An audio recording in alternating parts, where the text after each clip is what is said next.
डाळ कैरी की आंबेडाळ, तुमच्याकडे ह्याला काय बरे म्हणतात? चैत्र विशेष जिभेची चव वाढवणारी खमंग कैरीची आंबेडाळ.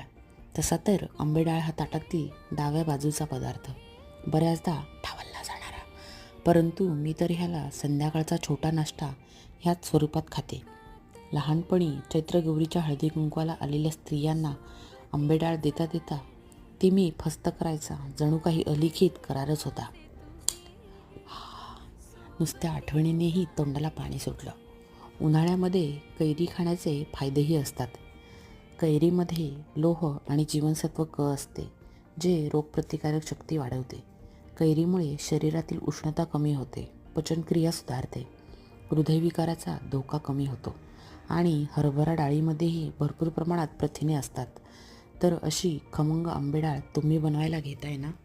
Like, share, subscribe. धन्यवाद.